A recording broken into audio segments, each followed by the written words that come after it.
Well, hello, friends. I bring you greetings on this beautiful Friday.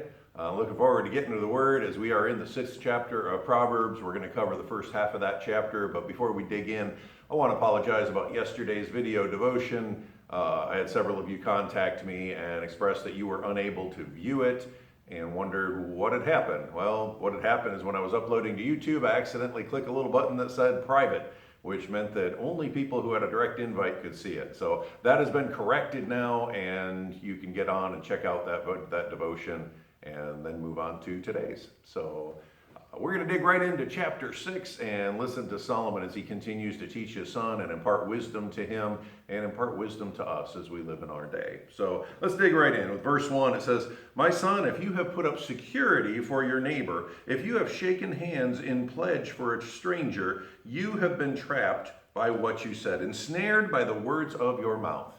And so what is Solomon talking about here? You've put up security. You've made a promise on behalf of a stranger. It basically means that this individual has debt. They have a debt that they need to honor, that they need to pay, but they're having problems doing that. And they are likely being threatened with being brought before the justice system, in which they could be imprisoned or some other type of punishment. And so your neighbor comes and pleads with you, or the stranger asks for your help and says, will you guarantee my debt? I promise I'll work really hard and I'll get this paid off, but will you guarantee my debt?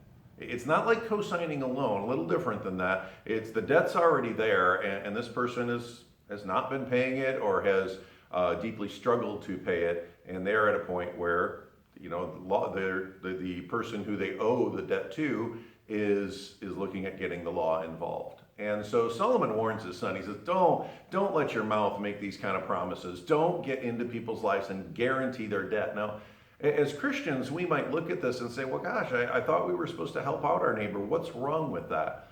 Well, guaranteeing the debt or securing that debt, saying I'll pay if he or she doesn't, means that you're on the hook. That's what Solomon says when he says you've ensnared yourself with your words. You're on the hook. Now, you might have some people that are very diligent and very, very committed to saying, I'm gonna work and I'm gonna sacrifice and I'm gonna do whatever I can, all that I have to do in order to pay this debt. I just needed this little breathing room of somebody who could stand between me and the debt collectors and say, don't worry, I know this is gonna get paid. But then there are others. There are others who, when they have that relief, when they no longer are the sole responsible party, when they know there's somebody behind them, that if they just decide not to pay it back, then that the responsibility has fallen not on their shoulders, but now it's been moved to yours. I remember a story a number of years ago about an individual who had been in just this kind of situation. They had just been struggling to make all of their bills and to pay some back debt and just deeply struggled with this. And then someone decided to come in and basically assume all of that debt, give them a little bit of relief and then, give that person the freedom to continue to work on it without that deep threat, that deep pressure of being evicted. Well, when that came in, and they also gave some cash assistance immediately and up front, when that came in, the person took part of the cash assistance, paid some bills to kind of clear things up enough to get the debt collectors off his back, and then he turned and he went on a 2-week vacation. Friends, maybe you've experienced something like this, where you see somebody that you go in and you assist them, and then they turn around and they use the assistance in an unwise manner. And that's the concern here. And that's why Solomon says, you should not go and be the security. Help them out. Be generous, be a blessing, work alongside them, whatever you can do to help them out. But don't take the responsibility off of their shoulders and put it solely on yours, or put it on yours as the ultimate security, because it really does them no good. It doesn't benefit them. It doesn't. When you want a person who, when they're struggling and when they're going through that, yes, you want to provide maybe some relief so that they're not just pressured against the wall or thrown straight into jail. But you want a person who will, when they're facing those kind of times, you want a person who will sacrifice and surrender and work ever so hard to do all that they can to meet that demand. So we can come alongside a person, we can work with them, we can assist them, we can give them a financial blessing. But Solomon's wisdom is don't assume the ultimate responsibility because you release that person in that way. So he goes on this. So do this, my son. So he's assuming, okay, his son's already got himself ensnared by his words. He says, do this to free yourself since you have fallen into your neighbor's hands. Go to the point of exhaustion and give your neighbor no rest. Allow no sleep to your eyes, no slumber to your eyelids. Free yourself like a gazelle from the hand of the hunter, like a bird from the snare of the fowler.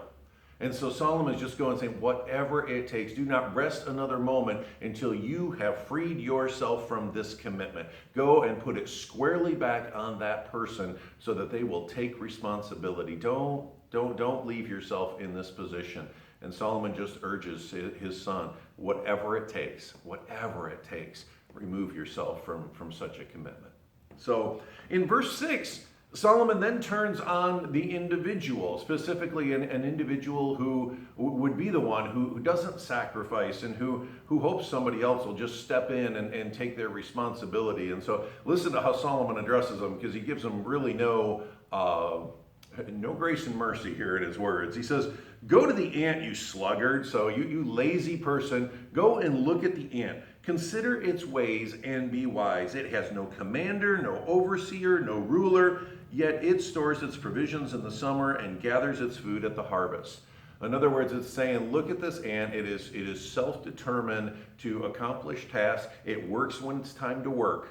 It harvests when it's time to harvest. It rests when it's time to rest. And it knows those seasons. And so it's urging the lazy person to get up and take a lesson from the ant, from the determination. It says in verse 9, how long will you lie there, you sluggard? You lazy person. This is a deeply insulting term. It's basically an image of not just being lazy, but kind of a lazy, good for nothing, won't do anything for yourself. That's kind of the image here that Solomon is trying to communicate to us by using the word sluggard. So when will you get up from your sleep? A little slumber, a little folding of the hands to rest, and poverty will come to you like a thief and scarcity like an armed man. It's a challenge because there are sometimes times in our life where we are so tired of battling, of fighting, of clawing and scratching to keep our head above water. And sometimes we just want to sit back and say, okay, I'm just going to sit back and see how things go. I'm going to hope for the best. And Solomon is urging us that hard work is essential. If we want to see the blessings and the benefits of life, it's not just the element of praying to God and then laying down, folding our hands and resting. It's being ready to go to work, ready to sacrifice, ready to surrender whatever we need to, ready to work whatever we need to work on in order to accomplish our goals. Otherwise, life is going to overtake us. In this case, Solomon lifts up the image of poverty overtaking us. And he says, it'll come on you like a thief, and scarcity like an armed man. In other words, there is a relentless pursuit of poverty and scarcity if we decide to lie down and not resist and not work. And so Solomon warns of that. So I was going to go on there, but that is actually our stopping point. Verse 11. So we hear this image, this call to continue to be the body of Christ, to continue to be Christians, people after God's own heart, as we bless our neighbor and help our neighbor. Friends, I celebrate that as the church right now, we have people who are regularly dropping off food from all over our community to strengthen our food pantry, and then we are able to turn and bless our community. And so I am just thankful. If you want to be a part of that food donation, I have a tub outside the church every single day.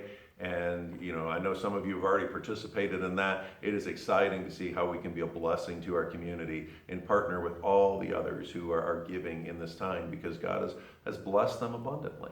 So let us continue to do the good work. Let us continue to be faithful in helping others. But also, let us take this lesson from Solomon in maintaining the place of responsibility, leaving it on the shoulders of the person who is responsible, coming alongside, helping and assisting, and even working alongside them in order to assist, but not removing the responsibility from their shoulders, because it does them no good. And often this is the very thing that leads to creating that sluggard, that lazy person. So we don't want to be a catalyst to bringing negative effects to another's life. Well, friends, it's been good to be with you on this wondrous Friday. Look forward to being with you on worship on Sunday, and I pray that God bless you. Know that God loves you, and so do I.